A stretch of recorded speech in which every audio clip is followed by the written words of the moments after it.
làm gì đấy? Cháu đang làm đào cái hố này để chôn cột làm cái sàn nước ở đây bác ạ. À thế à? Vâng. Làm thế tiện lắm nhỉ? Làm ở đây cho gọn bác ạ.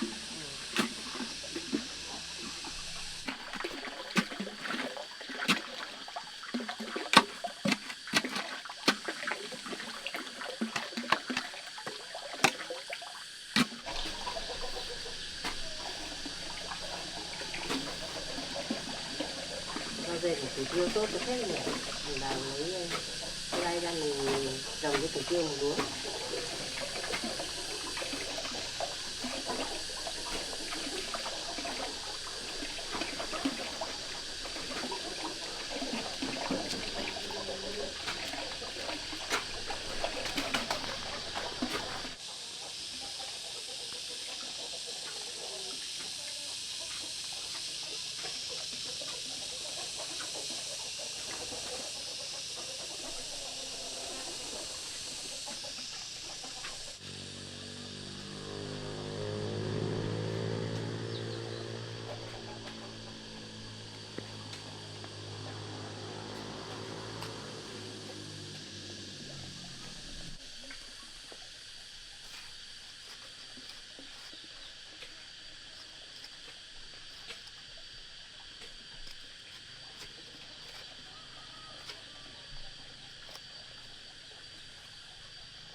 phải đi xem có thông tin về con gái mình ở đâu không, chứ mình cứ ở đây mình không biết thông tin con gái mình ở đâu. Mình bây giờ đi vào lấy đồ để đi tìm con gái.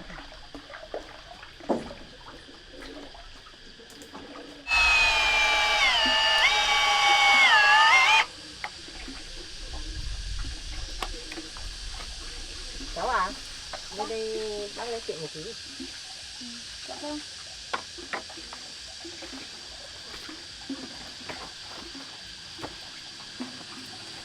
Có việc gì đấy hả bác?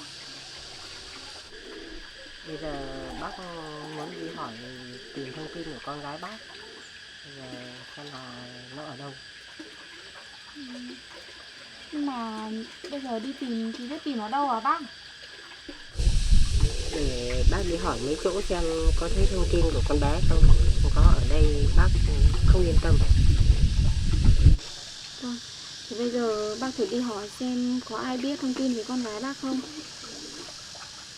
Nếu có gì bác báo cho cháu biết nhé. Với lại thi thoảng bác về đây chơi với cháu. Thôi cháu cứ yên tâm. Bác đi tìm của con gái cũng quen rồi. Cháu cứ yên tâm đi, không phải lo cho bác đâu. Bác mà đi tìm con gái thì chắc chắn bác sẽ đưa con gái về đây chơi với cháu. Vâng. Vâng, bác cố gắng lên nhé. Thế cháu đi làm đi, bác đi luôn nhé. Dạ vâng ạ. Bác đi cẩn thận nhé. Chào cháu nhé.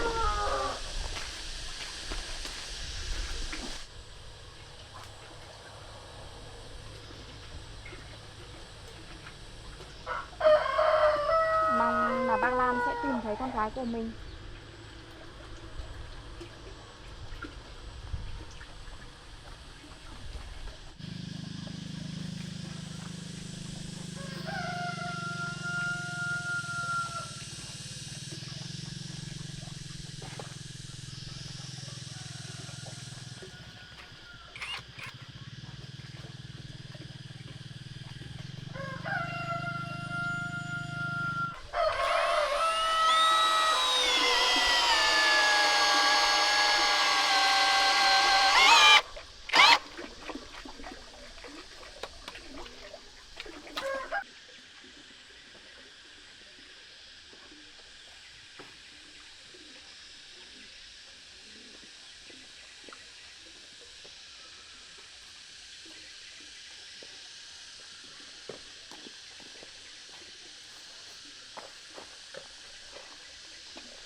không biết bác Lan lấy vàng và tiền của mình có nói với Tử Kiêu biết không? Mình phải vào chỗ Tử Kiêu một chuyến mới được.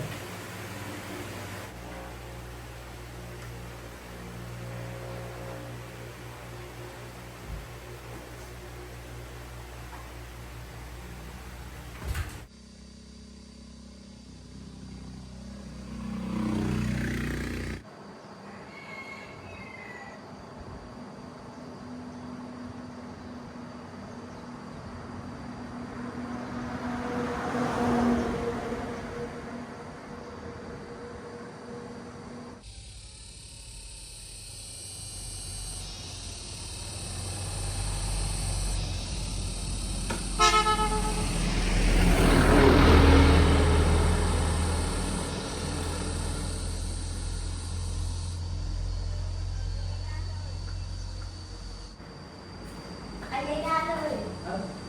Vào đây ngồi nữa.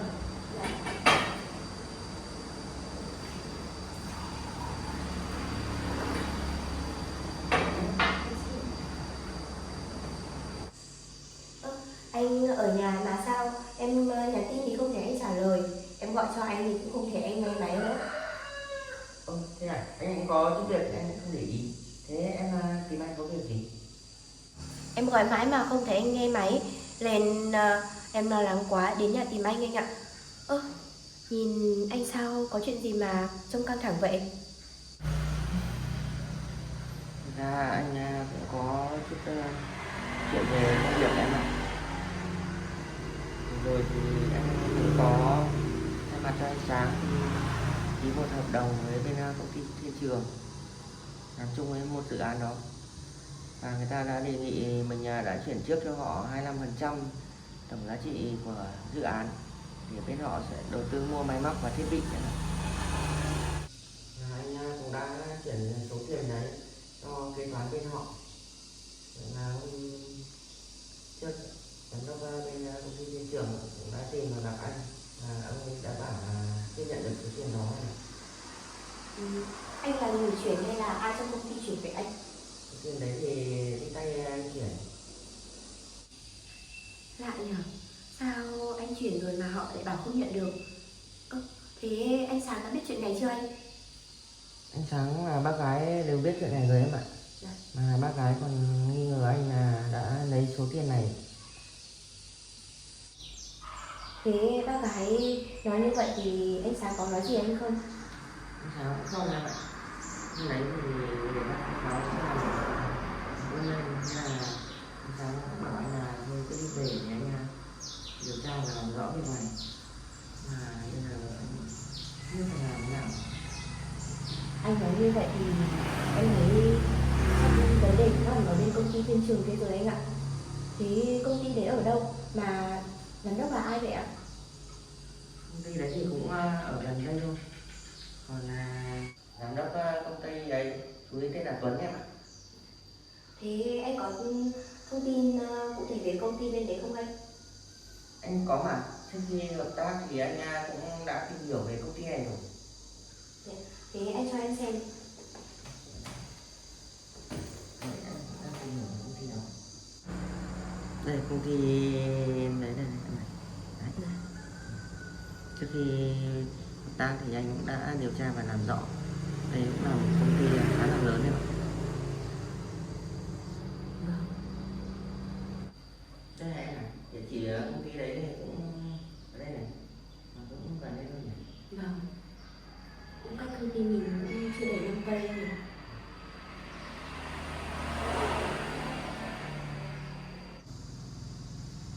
Mà nãy anh bảo anh đã chuyển cho kế toán của công ty bên đấy.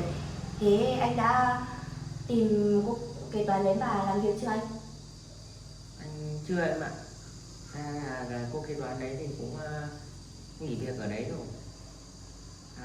Bây giờ anh gọi cho cô ấy thì cũng thuê bao không gọi được.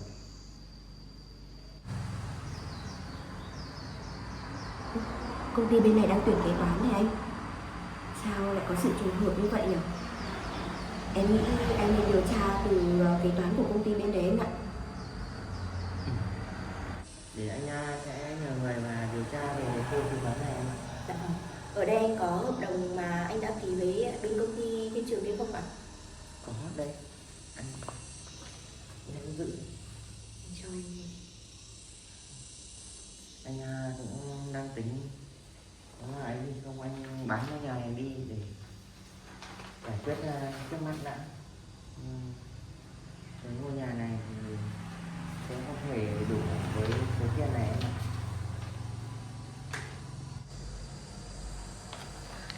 Anh bán nhà rồi thì anh ở đâu ạ? Em nghĩ anh cứ từ từ đã để xem bên ánh sáng điều tra thế nào. Với lại anh cũng điều tra kỹ vụ việc này đi đã ạ.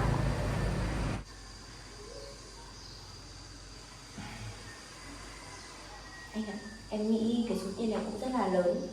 Mà anh cứ bình tĩnh đi đã. Xong anh em mình cùng nhau tìm cách để giải quyết ạ.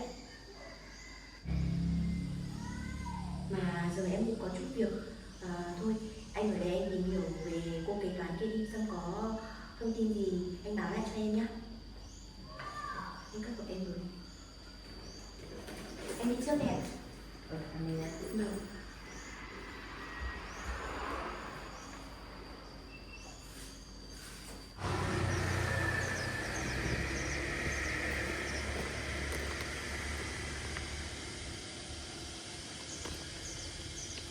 Bây giờ mình phải làm gì để giúp anh ấy gan nhỉ? Hay là mình gọi điện cho mấy người bạn xem có thể vay được một chút tiền thêm vào để giúp anh ấy không?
một chút việc anh ạ. Quá, ở đây em có 80 triệu thôi, chị còn tặng đấy. 80 triệu thì cũng vẫn chưa đủ em ạ. Chị cũng đang cần một số tiền rất là lớn. Em cố cho chị thêm được một chút để được 200 triệu nữa được không em? Thực ra thì 80 triệu này em đã cố rồi. Lần này công việc của em cũng khó khăn, nên là em có mỗi 80 triệu đối với chị thôi.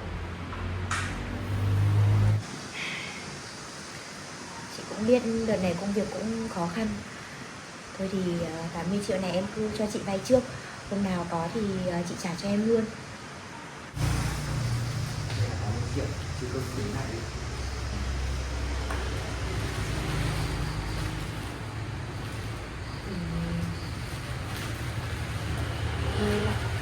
Chị không cần đến đâu. Cảm ơn em đã cho chị vay tiền.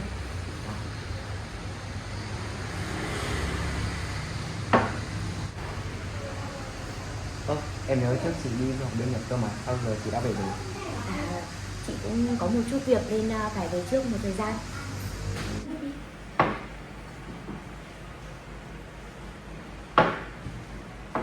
Vay một chút việc, em xin đi trước. Thế chị cảm ơn nhá. Vâng.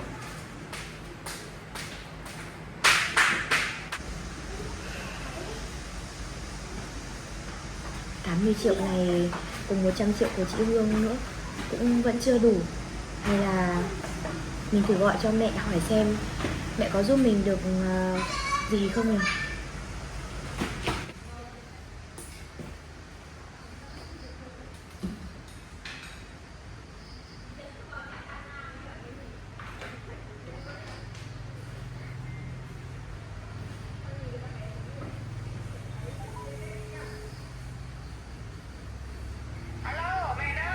Con sao mẹ ạ?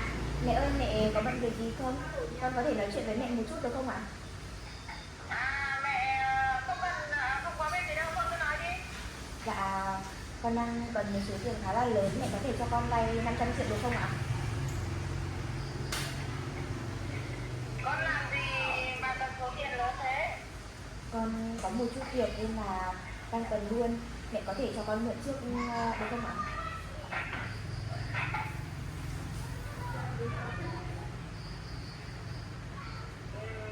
Mẹ chỉ có 100 triệu thôi.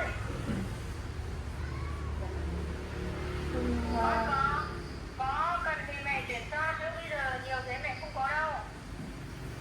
Dạ, thế thì mẹ cho con vay trước 100 triệu này nhá. Xong hôm nào có thì con gửi lại mẹ ạ. Rồi, tí nữa mẹ chuyển cho nhé. Vâng, con cảm ơn mẹ, con chào mẹ ạ.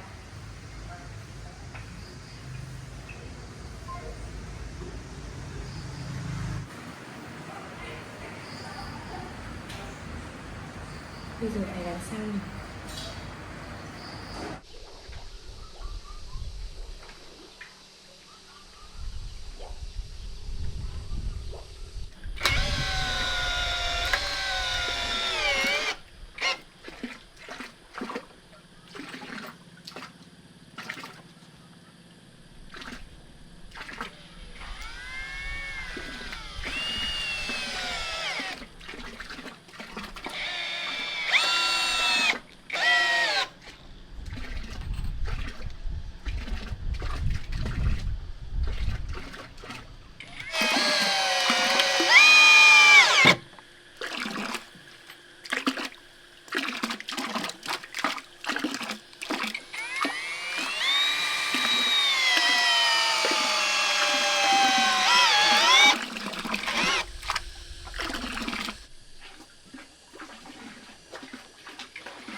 phải đinh không nhỉ?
tiêu à?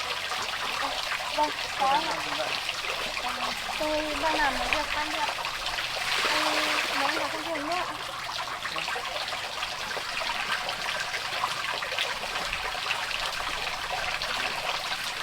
Nói anh ạ.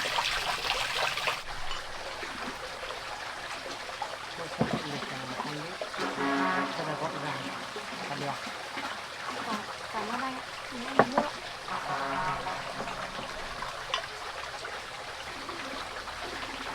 Một cốc nước.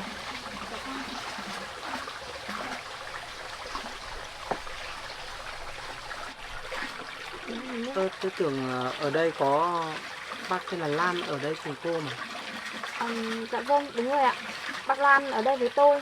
Nhưng mà sáng nay có việc nên bác ấy phải đi rồi ạ. Thật ra tôi cũng rất ngại về việc bác Lan lấy tiền và vàng của anh. Tôi cũng không biết số tiền đấy có nhiều hay không. Nhưng hôm trước bác mới nói cho tôi biết về việc này. Thật sự rất xin lỗi anh về việc bác Lan lấy tiền và vàng của anh ạ. Số tiền bác Lan lấy của tôi thì cũng không nhiều lắm đâu. Cô không cần phải lo. Thì tôi đã nói việc này với bác Lan rồi. Tôi biết là số tiền và vàng đó với anh không đáng gì. Nhưng đúng ra thì bác Lan cũng không nên lấy số tiền đó của anh. Và tôi cũng nghe bác ấy kể sau khi lấy tiền và vàng của anh thì bác ấy đã gặp một nhóm người. Họ đã cướp hết số tiền và vàng đấy. Nên bác ấy không trả lại anh được. Thôi, không sao đâu, không phải trả lại số tiền đó đâu. Coi như số tiền đấy là tôi cảm ơn bác đã cứu mạng sống của tôi. Thực ra hôm nay tôi vào đây không phải là vì số tiền và vàng đó, mà tôi muốn nhờ cô Tử Tiêu một việc. Anh có việc gì mà lại muốn nhờ tôi vậy? Hôm nay tôi muốn đến đây để nấu một bữa cơm cảm ơn mọi người. Cô Tử Tiêu có đi chợ cùng tôi được không? Theo tôi nghĩ thì anh không cần phải làm như vậy đâu. Thực ra tôi mới về Việt Nam, cho nên là việc đi chợ ấy tôi chưa quen. Cô Tử Tiêu cố gắng giúp tôi việc này nhé. Tôi muốn nấu một món cơm để cảm ơn mọi người. Nếu như cô ngại thì để tôi gọi cho anh Sáng tới đây nấu ăn cùng. Vâng, thế thì anh gọi cho anh Sáng đi. Nếu mà anh ấy đến đây được thì tôi sẽ đi chợ cùng anh. Để gọi cho anh ấy. Thế anh cứ gọi điện cho anh ấy đi nhá. Tôi làm nốt tí việc ngoài này. Vâng, cô tham việc cùng.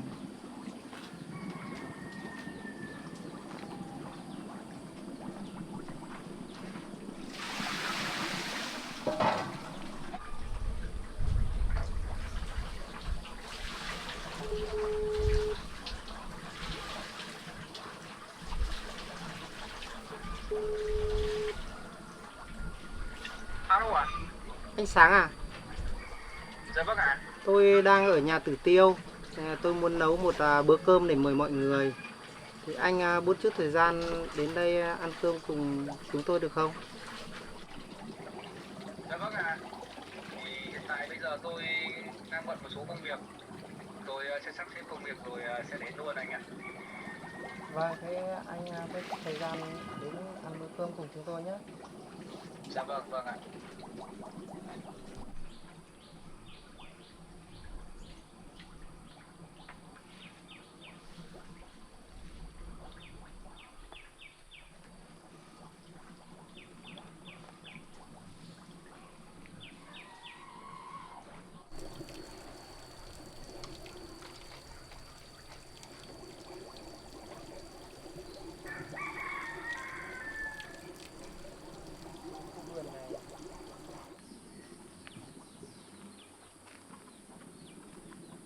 Cô ấy trang trí khu vườn thật là đẹp.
chuyện nên là cũng cần đến hơi ít chị ạ.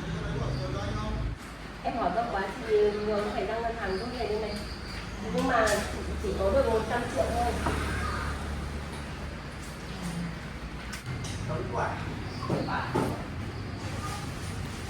Chị ơi, thật sự là 100 triệu này thì cũng vẫn chưa đủ. Bây giờ em cũng cần một số tiền rất là lớn. Chị có thể cho em vay thêm 100 triệu nữa được không ạ? Bây giờ công việc khó khăn, 100 triệu nữa thì rất khó em ạ. Dạ, em cũng biết bây giờ công việc cũng rất là khó khăn. Nhưng mà chị ơi, chị có thể cho em vay thêm 100 triệu nữa được không? Em thật sự cần rất là gấp chị ạ. Dạ, chị ơi, chị cố gắng cho em vay đi, em sẽ cố gắng trả cho chị đúng hẹn. Tại vì bây giờ em cũng cần gấp lắm chị ạ. Em nói như vậy, chị bây giờ chị ở đây chỉ còn 100 triệu, nhưng mà chị cũng có công việc của chị. Nhà chị cho em mượn trước, thì em cũng nào em có tiền thu xếp đúng hẹn cho chị nhá. Dạ vâng, em hứa với chị thì em sẽ cố gắng cho chị đúng hẹn nào.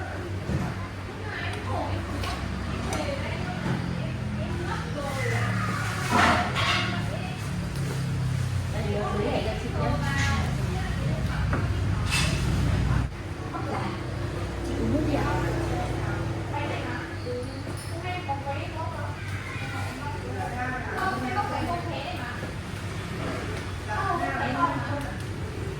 Bố mẹ em ở nước ngoài làm ăn được mà xong phải tìm đến chị.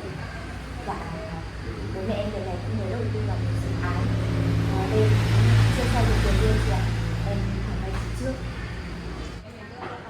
Dạ, em cũng có một chút việc em là để dành thời gian chị ạ. Thế đây là chị có khỏe không?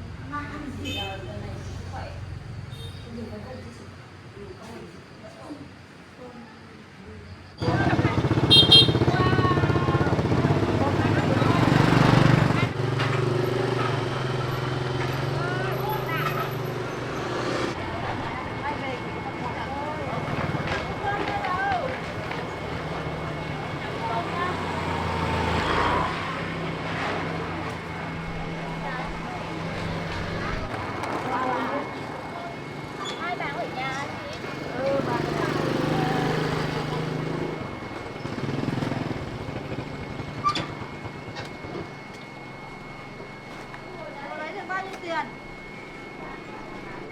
Chị ơi, cá này bao nhiêu ạ? 5.000 một cân. Chị bắt cho em một con đấy ạ. Con này nhá. Đây một con này à? Mời phải con này không? Con này nhá, to này nhá.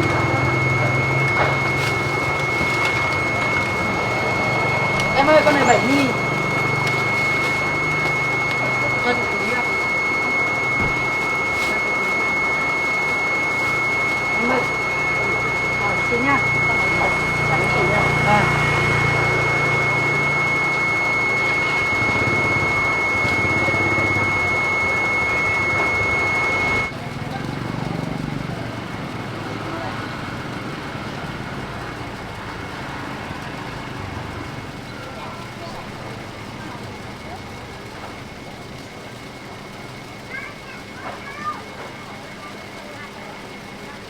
Của em hết ba.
Ngay đây, ngay chỗ bến đỏ cũ lên này.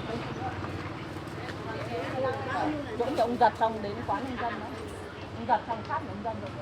À, nhà quý sĩ có. Nếu ông giật xong đến nhà quý sĩ. Ông giật cũng có mà.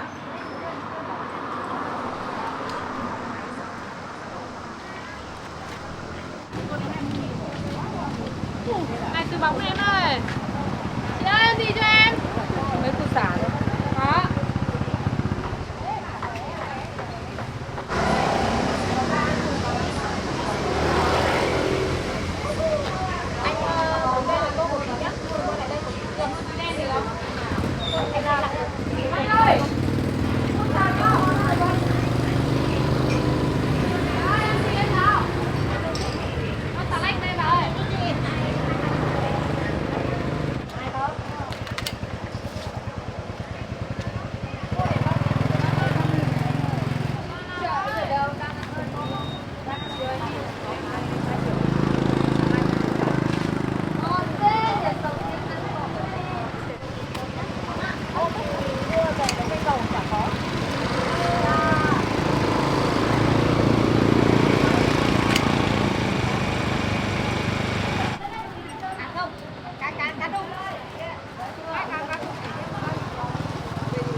Chị đoạn bí đao mà đi mai ạ.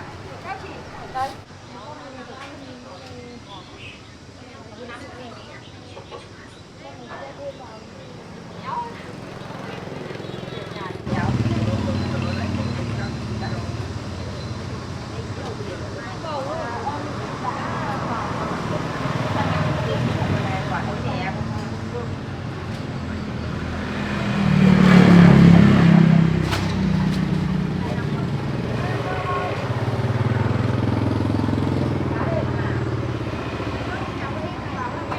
Không, con về lúc từ bao giờ mà không chịu bố. Cái này của nó nhiều hạt. Bố đi đâu này? Con về lúc lâu chưa? Mà chưa đến gặp bố. Con về nhưng mà lại bắt công việc bố ạ.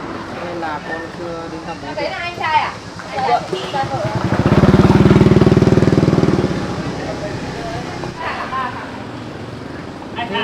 thời gian này bố có khỏe không? Thời gian này sức khỏe của bố bất bình thường. Thế thì công việc của con bây giờ thế nào? Công việc của con vẫn ổn bố ạ. Sao cái anh sau này lại quen chú Tuấn nhỉ?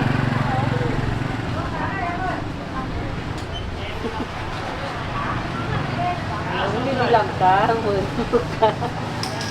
Con này Bây giờ con có chút trường hợp có đi lịch con thấy trường hợp đúng không? Bố con bận thì con đưa con xếp ra công việc. Thì con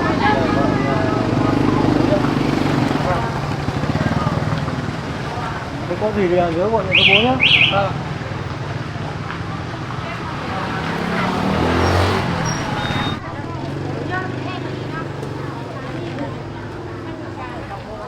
Cô mua đủ chưa? Tôi mua được rồi. Anh Sáng rất thích ăn ngô luộc nên tôi mua thêm một ít. Thôi tôi xách được.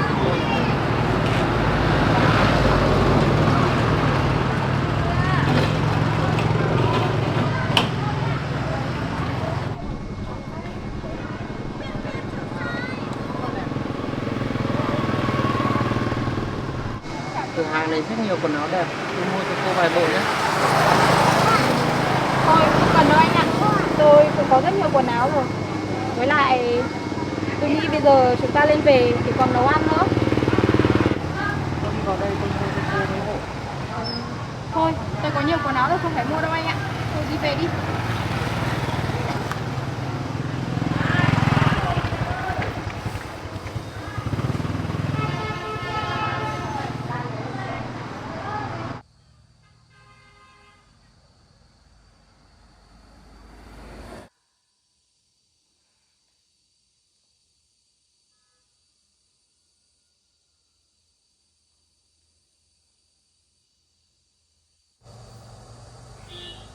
số tiền của mẹ chuyển cho mình cũng đã rút về đây.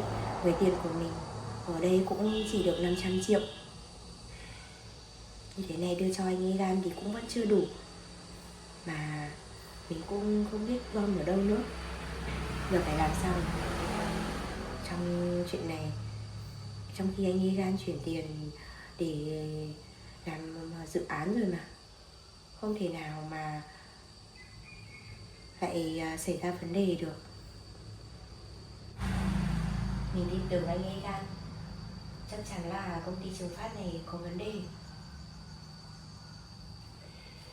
Hay là mình thử xin vào công ty đấy làm việc xem thế nào nhỉ, để điều tra xem biết đâu lại có manh mối gì.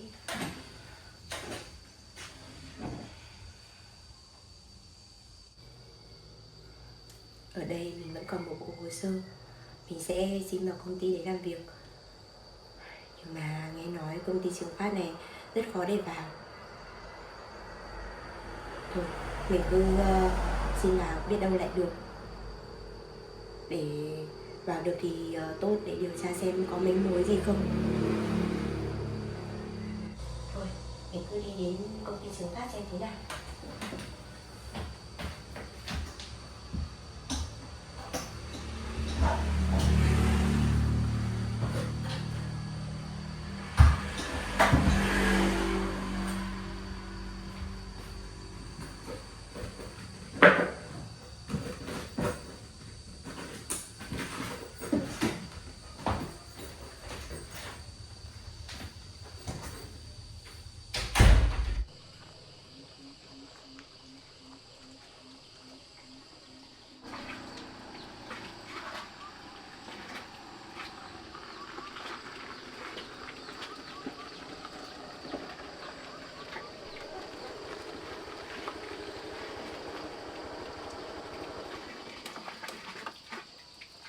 Tiêu ơi!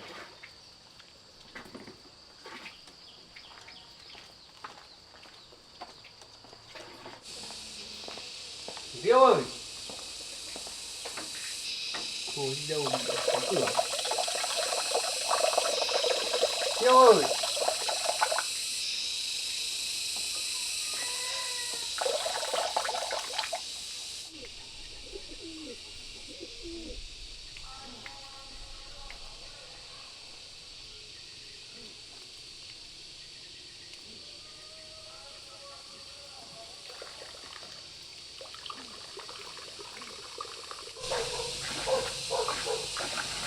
Tiêu, cô ấy làm được cái cầu nước này cũng rất đẹp.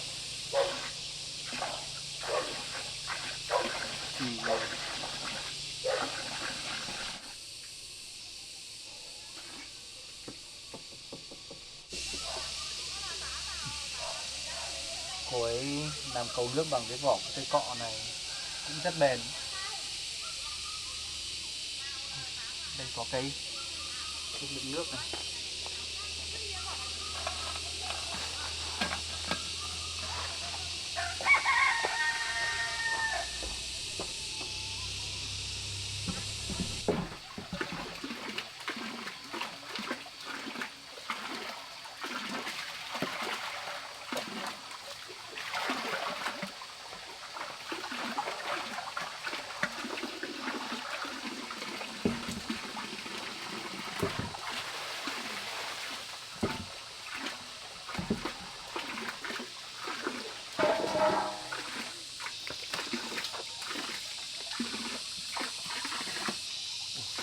Thế là đám nước tưới tiêu về có nước để sử dụng.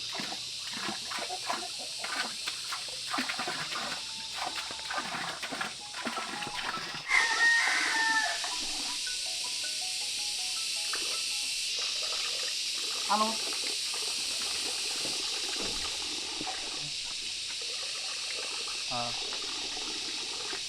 Được rồi, các cậu cứ làm việc đi nhé. Rồi, được rồi.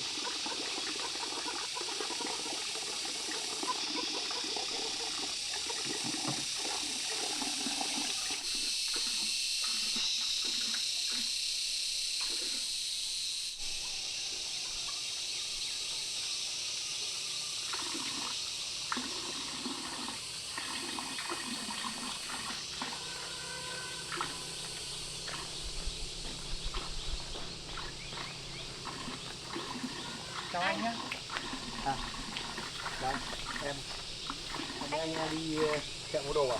Vâng, anh đến lâu chưa? Anh đến được một lát rồi. Thế anh đi vào đây.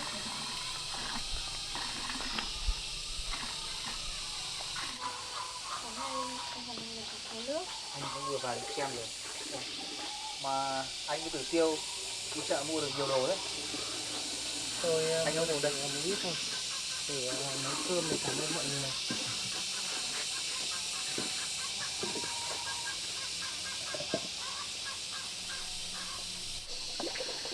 Anh cũng không phải khách sáo như thế đâu.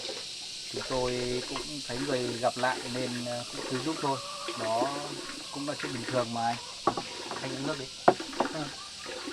Tôi chỉ muốn nấu một bữa cơm để mời tất cả mọi người đã giúp đỡ tôi. Anh uống nước đi. Vâng, xin mời anh nước. Bây giờ anh ngồi đây để tôi đi nấu một số món để chúng ta cùng thưởng thức. Như thế thì thôi được rồi. Để chúng ta cùng nhau nấu rồi cùng ăn anh nhé. Vâng, vâng. Anh ơi, hôm nay em đi chợ thấy ngô đấy ngon nên là đã mua. Ngô này cũng rất ngon đấy. Hôm nay anh cũng rất thích. Em biết là anh thích ăn món ngô luộc mà. Để em đi về ngô người luộc nhé. Anh mua được những cái đồ gì nào? Tôi thử nấu ăn giúp anh. Được rồi, để tôi sẽ giúp anh nhặt một số loại rau này nhé. Vâng, cảm ơn anh. Tiêu đục ngô đấy anh. Vâng, em cho ngô nước người luộc.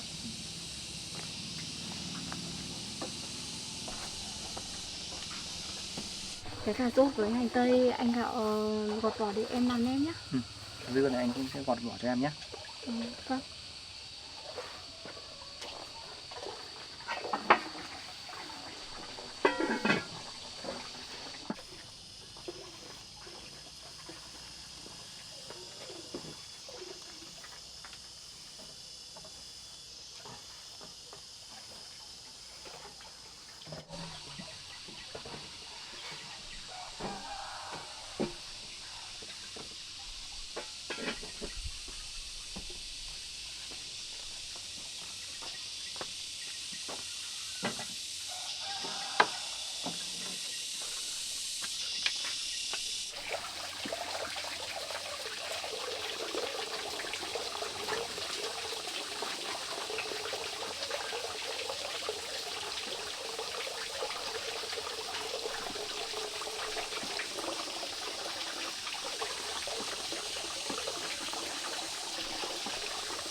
Anh làm món cá, làm món gì đấy anh? Vâng, tôi làm một cá chiên. Là cá chiên.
Anh sáng rất khéo tay đấy nhỉ.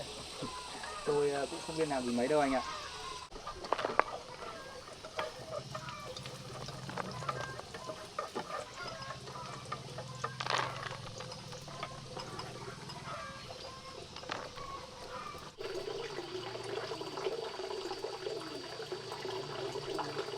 Vâng,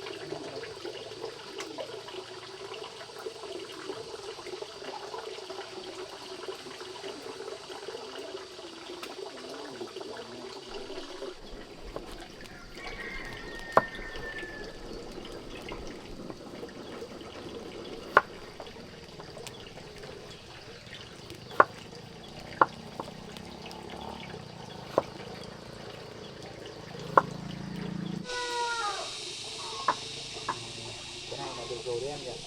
Bây giờ không cuộn.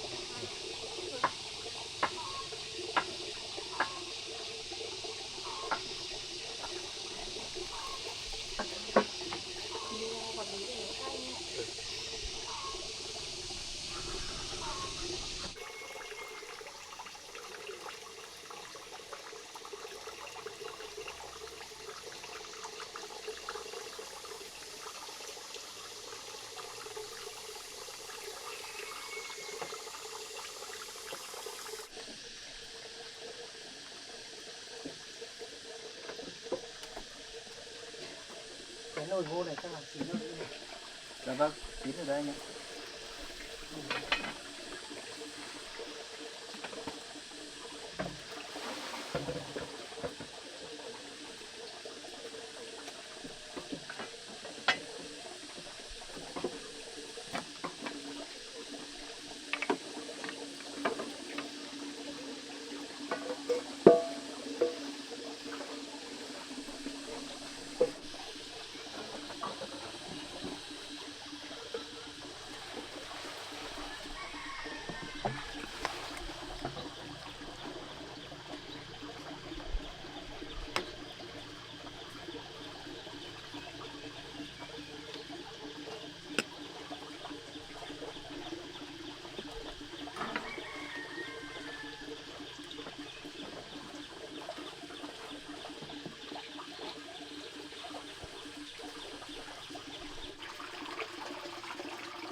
Vâng, để em nấu nước canh tí xong rồi đó luôn.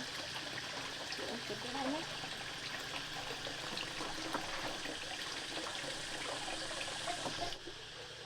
Để em cuốn cho.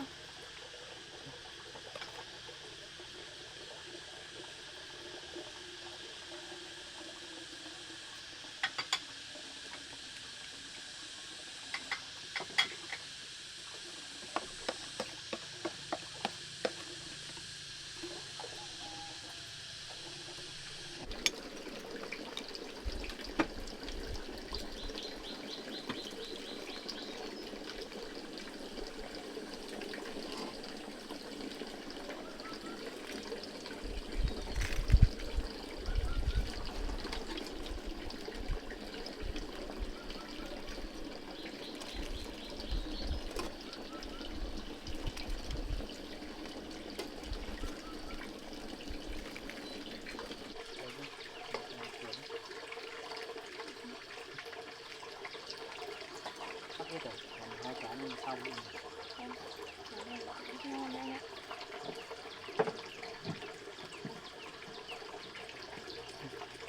Anh dán xong rồi ạ? Vâng, tôi dán xong rồi. Bây giờ để tôi sẽ dán cái nem này.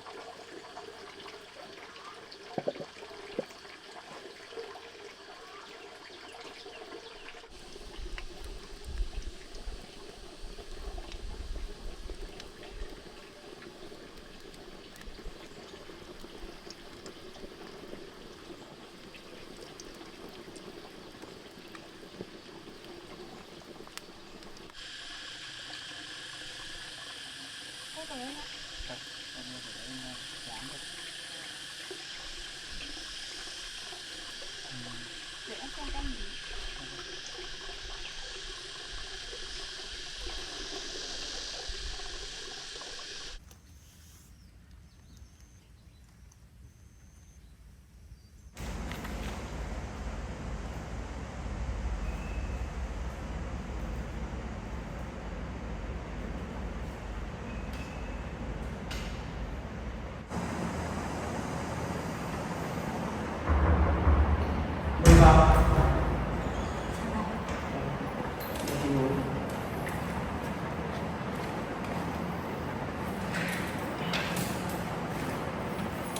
Tôi có thể thông tin cho bạn. Dạ em thấy bên công ty mình đang tuyển nhân viên để em đến một hồ sơ.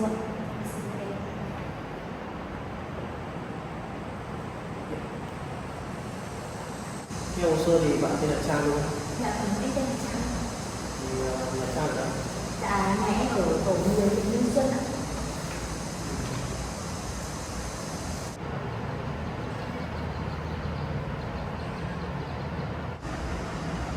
Trong hồ sơ thì bạn về toán ra trường và thì bạn đã đi làm ở đâu chưa?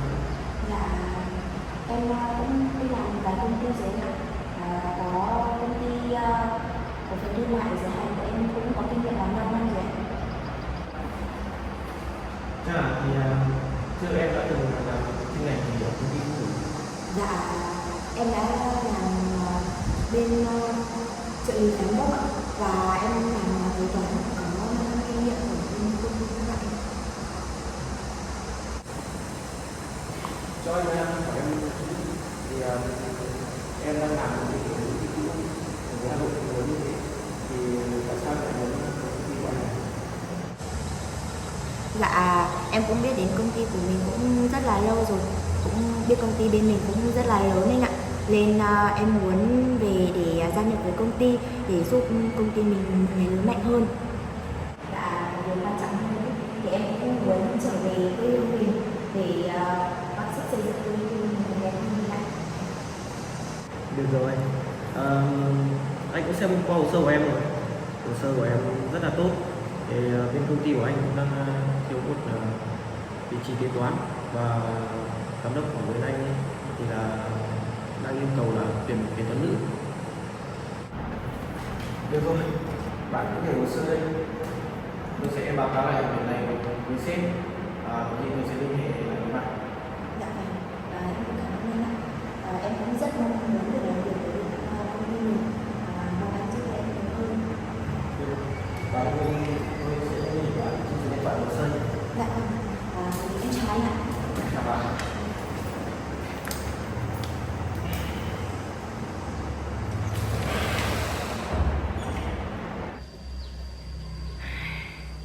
Nghe nói công ty này cũng rất là khó để tuyển vào. Mong là mình sẽ được nhận vào để tìm được chứng cứ giúp đỡ anh ấy gan.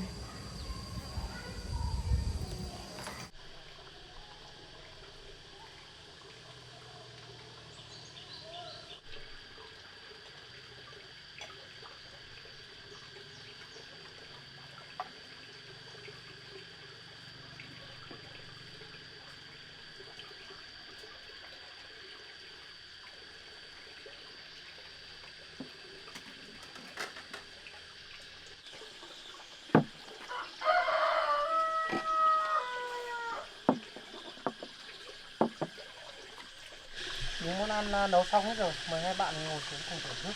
Vâng, đúng rồi anh ạ.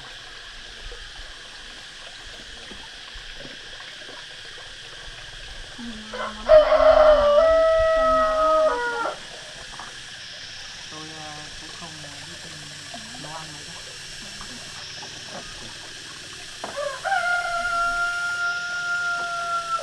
Anh dùng đi.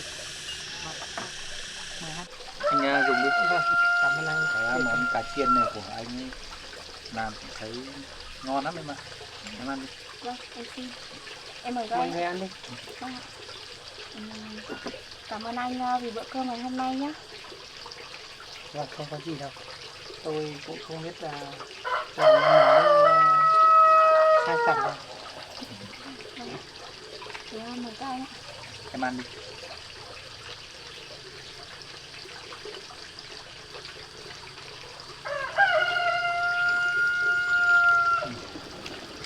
Ngon em ạ. Vâng.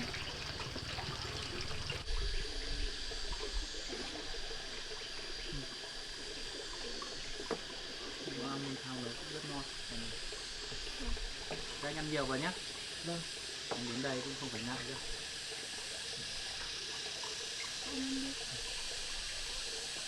Món canh của Thủy Phương này rất ngọt đấy. Là canh gì lần trước tôi đi thu hoạch mà cái lần tôi gặp anh ấy ạ.